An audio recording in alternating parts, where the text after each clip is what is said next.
അതുകൊണ്ട് ഇന്ന് ലോകത്തെ ഏറ്റവും വലിയ വരുമാനം എന്ന് പറഞ്ഞാൽ പോൺ സൈറ്റുകളാണ്. കാരണം പോൺ സൈറ്റിലാണ് ആളുകൾ നമ്മുടെ എല്ലാം ഫാമിലി ഫെയിലിയറിൻ്റെ ഏറ്റവും വലിയ പരാജയം എന്ന് പറഞ്ഞാൽ, അതിൻ്റെ ഏറ്റവും വലിയ കാരണമെന്ന് പറഞ്ഞാൽ ഇതിനകത്ത് റൊമാൻറ്റിക്കായ ഒരു വൈവാഹിക ജീവിതം നമുക്ക് സാധ്യമാകുന്നില്ല.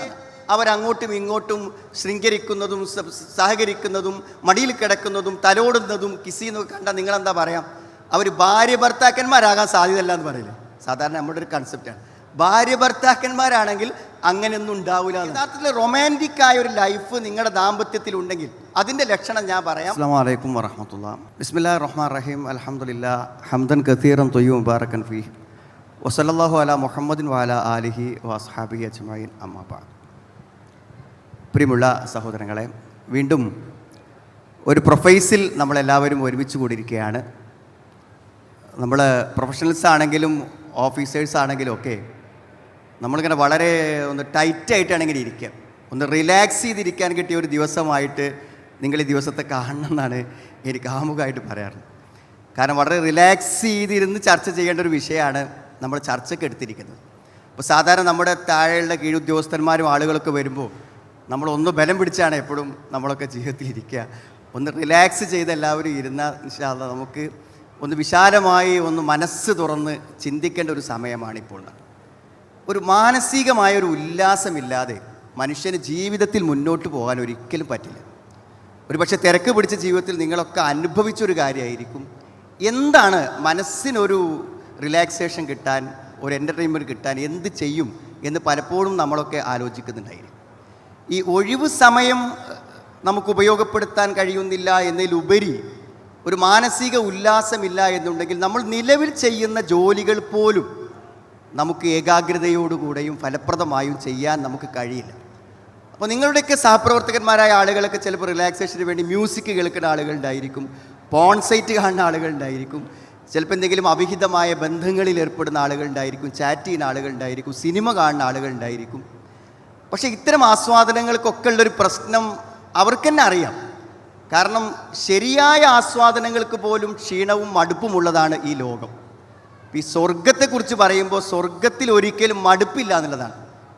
ലാ യബ്ഗൂന അൻഹാ ഹിബല. എത്ര തന്നെ ആസ്വദിച്ചാലും നമുക്ക് എന്ത് ചെയ്യില്ല, മടുപ്പ് വരില്ല. മടുപ്പില്ലാതെ നമ്മൾ അനുഭവിക്കും, ആസ്വദിക്കുന്നു. അതേപോലെ സ്വർഗത്തിലെ സുഖങ്ങൾ എത്ര അനുഭവിച്ചാലും ക്ഷീണിക്കൂല. അവിടെയാണ് സ്വർഗത്തിൽ ഉറക്കില്ലാത്തത്.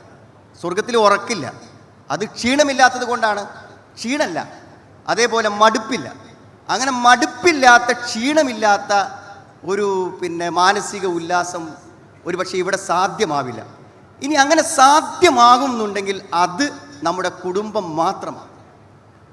അതുകൊണ്ട് നിങ്ങൾക്ക് ആർക്കെങ്കിലും നിങ്ങളുടെ എപ്പോഴെങ്കിലും ഒരു ഒഴിവ് സമയം കിട്ടുമ്പോൾ അല്ലെങ്കിൽ മനസ്സൊന്ന് മുഷിഞ്ചിരിക്കുമ്പോൾ നിങ്ങൾക്ക് നിങ്ങളുടെ ഇണയെ, നിങ്ങളുടെ ഭാര്യയെ, ഭർത്താവിനെ ഓർമ്മ വരികയും അവരിലൂടെ ആ മാനസിക ഉല്ലാസം സാധ്യമാവുകയും ചെയ്യുന്നില്ല എങ്കിൽ നമ്മുടെ കുടുംബജീവിതം പരാജയമാണെന്നാണ് അർത്ഥം. നമ്മൾ എത്ര തന്നെ വാദിച്ച് ജയിക്കാൻ ശ്രമിച്ചാലും നിങ്ങളുടെ ഫാമിലി ഫെയിലിയറാണ്, അതിൽ യാതൊരു സംശയവും. അതുകൊണ്ട് എനിക്ക് നിങ്ങളോട് പറയാനുള്ളൊരു കാര്യം, നിങ്ങളുടെ ജീവിതത്തിൻ്റെ ഏറ്റവും വലിയ ആസ്വാദനമായി നിങ്ങൾ സ്വീകരിക്കേണ്ടത് നിങ്ങളുടെ ജോലിയല്ല. പല ആളുകളും ജോലി ആയിരിക്കും ഒരു ആസ്വാദനമായി സ്വീകരിക്കും, അതല്ലെങ്കിൽ മറ്റെന്തെങ്കിലും അവിഹിതങ്ങളായിട്ടുള്ള തെറ്റായ കാര്യങ്ങളല്ല. മറിച്ച് നിങ്ങൾക്ക് നിങ്ങളുടെ ഫാമിലിയെ ഏറ്റവും നന്നായി എൻജോയ് ചെയ്യാൻ പറ്റണം. അത് ഞാൻ വെറുതെ പറയണതല്ല, അത് സാധ്യമാണ്. നമുക്കൊരു മിനിറ്റ് കാണാതിരിക്കാൻ പറ്റാത്ത വിധം നമ്മൾ ബന്ധിതമാണ് പരസ്പരം, ഭാര്യ ഭർത്താക്കന്മാരെന്ന് പറഞ്ഞാൽ. അത് നിങ്ങൾക്ക് മനസ്സിലാകാൻ വേണ്ടി ഞാൻ പറഞ്ഞുതരാം. ഇപ്പോൾ മാനസിക ഉല്ലാസങ്ങൾക്ക് വേണ്ടി അവിഹിതമായി ആളുകൾ സ്വീകരിക്കുന്ന ഏറ്റവും വലിയ മാർഗം എന്ന് പറഞ്ഞാൽ ആണും പെണ്ണും തമ്മിലുള്ള റിലേഷനാണ്. അതിലാണ് എല്ലാവരും ആസ്വാദനങ്ങൾ കണ്ടെത്തുന്നത്. അതായത് ഒരു പെണ്ണിനോട് സംസാരിക്കുമ്പോൾ, ഒരു ആണിനോട് സംസാരിക്കുമ്പോൾ, ചാറ്റ് ചെയ്യുമ്പോൾ, ബന്ധപ്പെടുമ്പോൾ ഏതെങ്കിലും തരത്തിലുള്ള ബന്ധങ്ങളാണ് ഒരാൾക്ക് ഏറ്റവും ആസ്വാദനം നൽകുന്നത്. അതുകൊണ്ട് ഇന്ന് ലോകത്തെ ഏറ്റവും വലിയ വരുമാനം എന്ന് പറഞ്ഞാൽ പോൺ സൈറ്റുകളാണ്. കാരണം പോൺ സൈറ്റിലാണ് ആളുകൾ ഒരു വലിയ സമയം വരെയും അതിലാണ്. ഈ ലൈംഗികമായ വൈകാരികമായ ചിന്തകൾ മനുഷ്യൻ്റെ പ്രകൃതിപരമായ ഒരാവശ്യമാണ്. അതുകൊണ്ട് തന്നെ അത് നിർവഹിക്കുന്നതിലൂടെ തന്നെയാണ് ഏറ്റവും വലിയ ആസ്വാദനം കിട്ടുക. ഏറ്റവും വലിയ ആസ്വാദനം കിട്ടുക. നമുക്ക് വാപ്പുണ്ട്, ഉമ്മുണ്ട്, മക്കളുണ്ട്, സുഹൃത്തുക്കളുണ്ട്, ഒക്കെ ഉണ്ട്.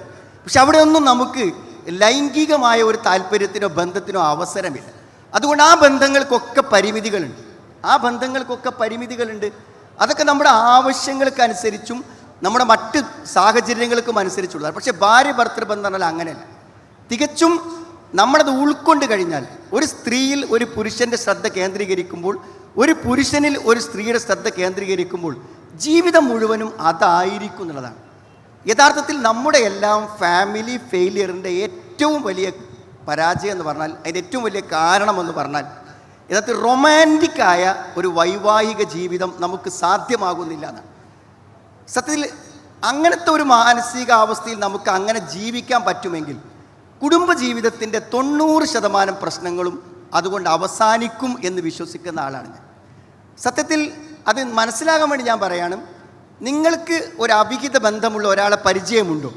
നിങ്ങളുടെ സുഹൃത്തായിട്ട് ഒരാളുടെ ഒരു സ്ഥിരമായിട്ടൊരു സ്ത്രീയെയോ ഒരു പുരുഷനെയോ അവിഹിതമായി എപ്പോഴും ബന്ധപ്പെട്ടുകൊണ്ടിരിക്കുന്ന ഒരാളെ നിങ്ങൾക്ക് പരിചയമുണ്ടെങ്കിൽ അയാളെ നിങ്ങളൊരു ഉദാഹരണമായിട്ട് എടുക്കും. അയാൾ എല്ലാ സമയത്തും അവൾക്ക് ചാറ്റ് ചെയ്തുകൊണ്ടിരിക്കും. അവളെക്കുറിച്ച് ചിന്ത ഉണ്ടാവുള്ളൂ.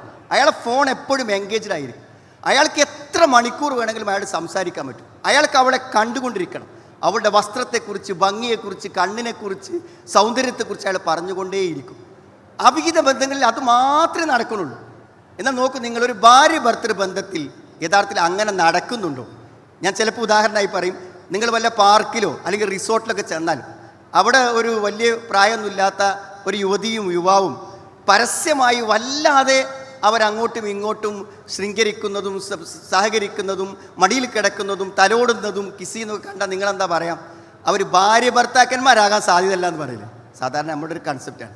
ഭാര്യ ഭർത്താക്കന്മാരാണെങ്കിൽ അങ്ങനെയൊന്നും ഉണ്ടാവില്ല എന്നാണ് ഞാൻ പറഞ്ഞത്. ഈ രൂപത്തിലുള്ള ഒരു പെരുമാറ്റം നമുക്ക് നമ്മുടെ ഭാര്യയോടും ഭർത്താവിനോടും എല്ലാ നിലക്കുള്ള സെക്സും അതിൽ നടക്കുന്നുള്ളതാണ്. വെറും ശാരീരിക ബന്ധം മാത്രമല്ല ഒരു സെക്സ് എന്ന് പറയുമ്പോൾ അത് മാത്രമല്ല, എല്ലാം ഒരു പക്ഷേ സെക്സിൽ തെറി പറയുമ്പോൾ പോലും അതിലൊരു ആനന്ദം അത് കാണുന്ന ആളുകൾ കണ്ടെത്തുന്നുണ്ട്, കാഴ്ചയിൽ കാണുന്നുണ്ട്, ഒരു സ്പർശനത്തിൽ കാണുന്നുണ്ട്, എല്ലാത്തിലും കാണുന്നുണ്ട്. അതുകൊണ്ടാണ് അതൊക്കെ വ്യഭിചാരമായി ഇസ്ലാം പരിഗണിച്ചിട്ടുള്ളത്. എല്ലാത്തിനെയും വ്യഭിചാരമായി കാണാൻ കാരണം അതിലൊക്കെ മനുഷ്യന് ആസ്വാദനമുണ്ട്. ഞാൻ പറയാം, യഥാർത്ഥത്തിൽ റൊമാൻറ്റിക്കായ ഒരു ലൈഫ് നിങ്ങളുടെ ദാമ്പത്യത്തിലുണ്ടെങ്കിൽ അതിൻ്റെ ലക്ഷണം ഞാൻ പറയാം. നിങ്ങൾക്ക് മാത്രമായൊരു ഭാഷയുണ്ടാവും. നിങ്ങളുടെ മക്കൾക്ക് മനസ്സിലാകാത്ത, മാതാപിതാക്കൾക്ക് മനസ്സിലാകാത്ത ഒരു ലാംഗ്വേജ് നിങ്ങൾക്ക് കമ്മ്യൂണിക്കേഷൻ ഉണ്ടാകും. നിങ്ങൾക്ക് സ്പെഷ്യലായ ചില പദങ്ങളുണ്ടായിരിക്കും. ആ പദങ്ങൾ വെച്ചാണ് നിങ്ങൾ ഭാര്യയെ വിളിക്കുക. ആ പദങ്ങൾ വെച്ചാണ് അവളെ നിങ്ങൾ തിരിച്ചു പറയുക. സുഹൃത്തുക്കളെ, ഇങ്ങനെ ജീവിക്കാൻ പറ്റുമെങ്കിൽ ജീവിതത്തിൽ ഒരു പ്രശ്നമല്ല. ഇപ്പം കാര്യമായിട്ട് നമ്മൾ പറയാൻ എന്താണ്? സമയമില്ല എന്നാണ്.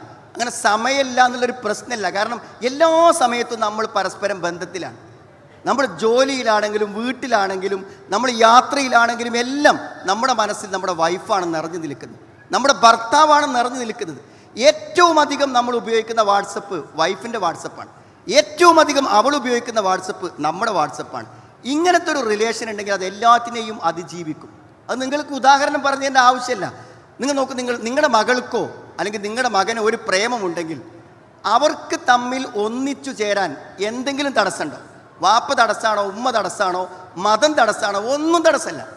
എല്ലാ പ്രതിസന്ധികളെയും അതിജീവിച്ച് അവർ ഒന്നിച്ചിറങ്ങിപ്പോകും. അതാണ് ആൺപെൺ ബന്ധമെന്ന് പറഞ്ഞത്. അപ്പം നമ്മളും ഭാര്യയും തമ്മിൽ അങ്ങനത്തെ ഒരു ബന്ധമുണ്ടെങ്കിൽ നിങ്ങൾക്ക് എന്ത് പ്രശ്നമാണുള്ളത്? അവൾക്ക് എന്ത് പരാതിയാണുള്ളത്?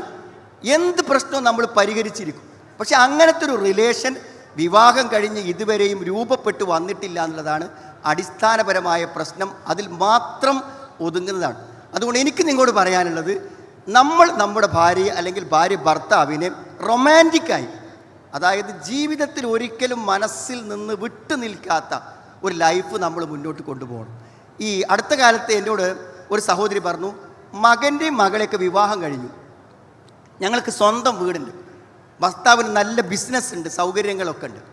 അങ്ങനത്തെ ഒരു സ്ത്രീ ഭർത്താവിനോട് പറയാണ്, ഞാൻ ഇനിയിപ്പോൾ ഈ വീട്ടിൽ നിൽക്കണില്ല, ഞാൻ ഏതെങ്കിലും വല്ല വൃദ്ധസദനങ്ങളിലും പോയിട്ട് അവിടെ ഒരു നഴ്സായിട്ട്, അവിടെ ഒരു വളണ്ടിയറായിട്ട് ഞാൻ ജീവിക്കാം, എനിക്ക് നിങ്ങളെ കൂടെ ജീവിക്കേണ്ടെന്ന് പറഞ്ഞു. അയാളാകെ തരിച്ചു നിന്നത്. എന്താ ഇപ്പോൾ ഉള്ളത് പറയാൻ കാരണം? ഇവിടെ ഒരു അമ്മായിമ്മൻ്റെ പ്രശ്നമില്ല, വീട്ടിലെന്തെങ്കിലും ദാരിദ്ര്യ പ്രശ്നങ്ങളൊന്നുമില്ല. അപ്പോൾ ഞാൻ ആ സ്ത്രീ എന്ത് ചെയ്തു, എന്നെ വിളിച്ചു. അപ്പോൾ ഞാൻ സംസാരിച്ചു. അവരെന്താ പറയണെങ്കിൽ, ഇദ്ദേഹത്തിന് എന്നോട് സ്നേഹമില്ല എന്നാണ്. അപ്പോൾ സ്നേഹമില്ല എന്ന് പറയുമ്പോൾ അവർക്കത് മനസ്സിലാവണില്ല, ഭർത്താവിനത് മനസ്സിലാവണില്ല. എന്താണ് ഈ സ്നേഹം? യഥാർത്ഥത്തിൽ ഇത്തരത്തിലുള്ള റൊമാൻറ്റിക്കായ ഒരു പെരുമാറ്റം ഭാര്യയോട് പെരുമാറാതെ അവർക്കൊരിക്കലും സ്നേഹം അനുഭവിക്കാൻ പറ്റില്ല. നമ്മുടെ നോട്ടത്തിലും സംസാരത്തിലും. എന്തിനാണ് ഇപ്പോൾ ഈ 5000, 6000 ഒക്കെ രൂപയുടെ കോസ്മെറ്റിക്സ് ഉപയോഗിച്ച് ഈ സഹോദരിമാർ പുറത്തിറങ്ങണേ? എന്തിനാ? ഒരു നോട്ടത്തിന് വേണ്ടിയാണ്. ഒരു നോട്ടത്തിന് വേണ്ടി, മറ്റൊരുത്തൻ്റെ കണ്ണിൽ നിന്ന് പതിയുന്ന ഒരു നോട്ടത്തിന് വേണ്ടി. ആ നോട്ടം നോക്കാൻ അവളെ സ്വന്തമാക്കിയ ഭർത്താവിന് നേരല്ല. അവളെ ഒന്ന് അണഞ്ഞൂട്ടി പിടിക്കാൻ. ഞാനിതൊരു പുതിയ ഫിലോസഫി പറയുകയാണെന്ന് നിങ്ങൾ വിചാരിക്കരുത്. ഇത് ഇസ്ലാമാണ്. അള്ളാഹുവിൻ്റെ റസൂൽ സ്വല്ലല്ലാഹു അലൈഹി വസല്ലം ഭാര്യമാരോട് അങ്ങനെയാണ് ജീവിച്ചത്. നോക്ക്, നിങ്ങൾ വലിയ അശുദ്ധി ഉണ്ടായി രാവിലെ കുളിക്കുമ്പോൾ ഒരു പാത്രത്തിൽ നിന്ന് കുളിക്കുക. ആയിഷ റളിയല്ലാഹു കുടിച്ച ആ ഗ്ലാസ്സിൽ പ്രവാചകൻ്റെ ചുണ്ട് വെച്ച അതേ സ്ഥാനത്ത് വെച്ചിട്ട് ആ വെള്ളം കുടിക്കുക. പള്ളിയിൽ നിന്ന് ആയിഷ റളിയല്ലാഹുവിൻ്റെ മടിയിലേക്ക് തല വെച്ചിട്ട്, പള്ളിയിലൊരു ഭാഗം തല മാത്രം ആയിഷ റളിയല്ലാഹുവിൻ്റെ വീട്ടിൽ മടിയിൽ, എന്നിട്ട് ആയിഷ റളിയല്ലാഹു മുടി ചീകി കൊടുക്കുക. ഒരു ചെറിയ വര വരച്ചിട്ട് ഒന്നിച്ചോടുക. ഒന്നുമെടുത്ത് പോണ സമയത്ത് പ്രവാചകൻ ഭാര്യമാരെ ചുംബിച്ചിരുന്നു എന്നാണ്. എത്രമാത്രം സന്തോഷകരമായിരിക്കും ആ പെരുമാറ്റങ്ങളും ആ ജീവൻ. നോക്കും നിങ്ങൾ. ഇതില്ലാതെ വരുമ്പോഴുള്ള പ്രശ്നം തരങ്ങൾ, ഇതിനു വേണ്ടി നമ്മൾ വേറെ വഴി തേടും. അതുകൊണ്ടാണ് വിവാഹിതരിൽ അവിഹിതങ്ങൾ സംഭവിക്കുന്നത്. അതൊരു കുടുംബ തകർച്ചയാണ്. നിങ്ങളുടെ ഭർത്താവിൻ്റെ മനസ്സിൽ മറ്റൊരു സ്ത്രീ ഉണ്ടെന്ന് അറിയുന്ന നിമിഷം ആ ഭർത്താവ് മരിച്ചു. ആ ഭർത്താവ് നമ്മുടെ മനസ്സിൽ നിന്ന് മരിച്ചുപോയി. നിങ്ങളുടെ ഭാര്യയ്ക്കൊരു അവിഹിതമുണ്ടെന്ന് നിങ്ങൾ അറിയുന്ന സമയം ആ ഭാര്യ നിങ്ങളുടെ മനസ്സിൽ നിന്ന് അസ്തമിച്ചു. അവിടെ എന്തിനാണ് ഒരു വേറെ ആൾ? ഇവിടെ ഒരു പെണ്ണ് കൂടെ രാവിലെ വരെ ഒന്നിച്ചുറങ്ങുമ്പോൾ വേറെ ഒരു പെണ്ണിന് എന്തുകൊണ്ട് ചാറ്റ് ചെയ്യുന്നു? നാം ആലോചിക്കേണ്ട കാര്യം. എന്തുകൊണ്ടാണ് ചാറ്റ് ചെയ്യണത്? നമുക്ക് ആ സ്ത്രീയിൽ നിന്ന് കിട്ടേണ്ടത് നമുക്ക് കിട്ടിയില്ല. നമ്മുടെ കൂടെ ജീവിക്കുന്ന പുരുഷനിൽ നിന്ന് കിട്ടേണ്ടത് കിട്ടിയില്ല. അതാണ് കാര്യം. നോക്ക്, നിങ്ങൾ അല്പം വൈകുമ്പോൾ നിങ്ങളുടെ ഭാര്യ വിളിക്കുന്നു, നിങ്ങൾ എവിടെ എത്തിയെന്ന്. അതെന്തിനാണ് വിളിക്കണത്? കാണാനുള്ള ആഗ്രഹം കൊണ്ടല്ല.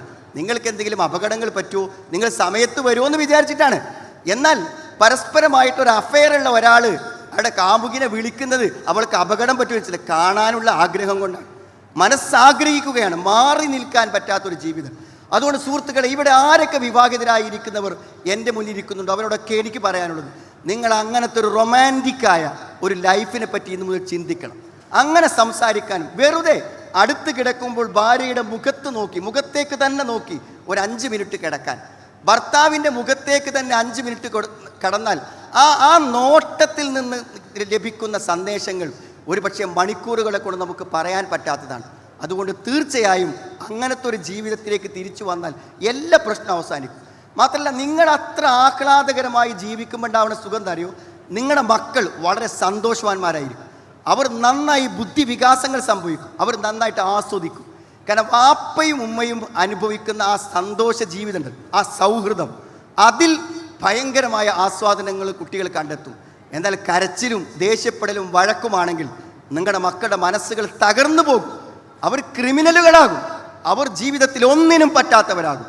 അതുകൊണ്ട് അത്തരത്തിലുള്ള ഒരു ജീവിതം നമ്മുടെ വീട്ടിൽ കൊണ്ടുവരാൻ ഇന്നത്തെ പ്രൊഫൈസോടുകൂടെ നിങ്ങൾ തീരുമാനിക്കണം എന്നാണ്. ഒരു അവിഹിതങ്ങളിലേക്ക് പോവാതിരിക്കണമെങ്കിൽ നമുക്ക് നമ്മുടെ കൂടെയുള്ളവരെ ആസ്വദിക്കാൻ പറ്റണം. അതുകൊണ്ടാണ് ലൈംഗികമായ ഒരു മനുഷ്യൻ്റെ എന്തെല്ലാം ആഗ്രഹമുണ്ടോ അത് മുഴുവൻ ഭാര്യയിൽ ഒതുങ്ങണം എന്നാണ്. ഒരു സ്ത്രീയുടെ ഉടൽ കാണാനാണോ നിങ്ങൾക്ക് ആഗ്രഹം? നിങ്ങൾ കാണേണ്ടത് നിങ്ങളുടെ ഭാര്യയുടെ ശരീരമാണ്. നിങ്ങൾക്കൊരു പെണ്ണിനോട് സംസാരിക്കുന്നതിൽ സന്തോഷമുണ്ടോ? അത് നിങ്ങളുടെ ഭാര്യയോട് സംസാരിച്ച് ലഭിക്കണം. തിരിച്ചും അങ്ങനെയാണ്. അങ്ങനെ നമുക്ക് സാധ്യമാകുന്നുവെങ്കിൽ അത് നമ്മുടെ വീട്ടിലും ദാമ്പത്യത്തിലും വലിയൊരു മാറ്റമായിരിക്കും ഉണ്ടായിരിക്കുക. ഇനി വാർദ്ധക്യമാകും തോറും കൂടുതൽ സമയം നമുക്കതിന് കിട്ടും, ഒന്നിച്ചിരിക്കാനും ഒന്നിച്ച് ജീവിക്കാനും. അതുകൊണ്ട് ഇതൊരു വലിയ ആസ്വാദനമായി കണ്ട് മുന്നോട്ട് പോകണം. ഇനി ഇത് കഴിച്ചാൽ പിന്നെ ആകെ പ്രശ്നം വരുന്നത് എന്തുള്ളവർ, ഒരു ഭർത്തൃ വീട്ടിൽ ഒരു സ്ത്രീ വരുമ്പോഴുണ്ടാകുന്ന ചില പ്രശ്നങ്ങളാണ്. ഭർത്താവിൻ്റെ മാതാവും ഭർത്താവിൻ്റെ ഉമ്മയൊക്കെ ആയിട്ട്. അതിനൊറ്റ കാരണമുള്ളൂ. എന്താ വെച്ചാൽ നമ്മളെങ്ങനെ അവളോട് സഹകരിക്കണമെന്ന് വിചാരിച്ചാലും ഒരു പക്ഷേ നമുക്ക് പരിമിതി ഉണ്ടാവും. നമ്മുടെ ഉമ്മനെ ഹാൻഡിൽ ചെയ്യുന്ന കാര്യത്തിൽ നമുക്ക് ചില പ്രശ്നങ്ങൾ ഉണ്ടായിരിക്കും. അതിനുള്ളൊരു പരിഹാരം എന്ന് പറഞ്ഞാൽ, ഒരു പെൺകുട്ടി പുറത്തുനിന്ന് വരുമ്പോൾ അവർക്കൊരു സ്പേസ്, ഒരു ഇടം ആ വീട്ടിലില്ല. യഥാർത്ഥത്തിൽ വിവാഹം കഴിച്ച ആൾ വേറെയാണ് താമസിക്കേണ്ടത്. പക്ഷെ നമ്മുടെ സിറ്റുവേഷനിൽ നമ്മൾ താമസിക്കുന്നിടത്തേക്ക് നമ്മൾ കൊണ്ടുവരുന്നു. അവിടെ അവൾക്കൊരു ഇടം അനുവദിച്ചു കൊടുക്കാൻ നമ്മുടെ ഉമ്മ തയ്യാറല്ല, പെങ്ങന്മാർ തയ്യാറല്ല. അതുകൊണ്ട് മാത്രമാണ് വിവാഹം കഴിച്ച് വന്നൊരു പെൺകുട്ടി പ്രയാസം അനുഭവിക്കുന്നത്. അതുകൊണ്ട് അതൊന്ന് തിരിച്ചറിയാവൾ, എനിക്കിവിടെ ഒരു ഇടമില്ല. ഇടമുണ്ടാക്കാൻ വേണ്ടി അവൾ തിരക്കിയാൽ, വീട്ടിലുള്ളവരെ തിരക്കിയാൽ അത് പ്രശ്നങ്ങളുണ്ടാകും. ഇടമുണ്ടാക്കാൻ വേണ്ടി ഭർത്താവ് സഹകരിച്ചാലും അത് വീട്ടിൽ കലാപങ്ങൾ ഉണ്ടാക്കും. അതൊന്ന് മനസ്സിലാക്കി പ്രവർത്തിക്കുക മാത്രമേ സാധ്യമാകുന്നുള്ളൂ. അതുകൊണ്ട് സുഹൃത്തുക്കളെ, തികച്ചും ഒരു വ്യത്യസ്തമായ ഒരു ജീവിത ശൈലിയിലേക്ക് നമ്മുടെ ദാമ്പത്യം പരിവർത്തിപ്പിക്കുകയല്ലാതെ ഇത് ആസ്വദിക്കാനും ഇത് അനുഭവിക്കാനും മറ്റു വഴികളില്ല. വല്ലദീനഹും ലിഫുറൂജിഹിം ഹാഫിളൂൻ, അവർ ഗുഹ്യസ്ഥാനങ്ങളെ സൂക്ഷിക്കും. ഇല്ല അല അസുവാജിഹിം, ഗുഹ്യസ്ഥാനങ്ങളിൽ സൂക്ഷിക്കാതിരിക്കുന്നത് ഏതെല്ലാം കാര്യത്തിലാണോ അതിനെല്ലാം, ആ ആവശ്യങ്ങൾക്കെല്ലാം ഇല്ല അല അസുവാജിഹിം, അവരുടെ ഇണകളെയാണ് അവർ ആഗ്രഹിക്കുക. ഫമൻ ഇബ്തഗ വറാഅ ദാലിക്, തൻ്റെ ഇണയല്ലാത്ത മറ്റൊരാളെ ആരെങ്കിലും ആഗ്രഹിച്ചാൽ ഫൗലായിക ഹുമുൽ ആദൂൻ, അവരാകുന്നു വഴിവിട്ടവർ, അവരാകുന്നു തെറ്റ് പ്രവർത്തിക്കുന്നവർ എന്നാണ് ഖുർആൻ പറയുന്നത്. അതുകൊണ്ട് നമ്മുടെ ജീവിത ശൈലി ഒന്ന് മാറ്റാൻ ഇന്നത്തെ ഈ കുടുംബ ചർച്ചയിൽ സാധ്യമാകണം എന്ന് മാത്രമാണ് ആമുഖത്തിൽ പറയാനുള്ളത്. ഇനി നമ്മുടെ ക്വസ്റ്റ്യനോട് പ്രതികരിക്കുമ്പോൾ ഇതിനോടനുബന്ധമായ കാര്യങ്ങൾ പറയാൻ കഴിയുമെന്ന് വിശ്വസിക്കുന്നു. ഏറ്റവും ആനന്ദകരമായ റബ്ബന ഹബ്ബലന, നാദാ ഒരു ഗിഫ്റ്റായി എനിക്ക് തരണേ, എൻ്റെ ഇണകളിൽ നിന്നും സന്താനങ്ങളിൽ നിന്നുമുള്ള കൺകുളിർമ സന്തോഷം എനിക്കൊരു ഗിഫ്റ്റായി, ഒരു സമ്മാനമായി തരണേ എന്ന് പ്രാർത്ഥിക്കാനാണ് പറഞ്ഞത്. അതൊരു സമ്മാനമാണ് സുഹൃത്തുക്കൾ. ഏറ്റവും അധികം നമ്മൾ മറക്കാത്ത, എന്നും കണ്ടുകൊണ്ടിരിക്കാൻ ആഗ്രഹിക്കുന്ന ഒരു സമ്മാനമാണ് ഭാര്യയും മക്കളും. എത്രമാത്രം ആസ്വദിക്കാനായി എന്ന് ആസ്വദിക്കാൻ പറ്റിയില്ലെങ്കിൽ രണ്ടുപേരുടെയും ജീവിതം വെറുതെയാകും എന്ന് നമ്മൾ ആലോചിക്കുക.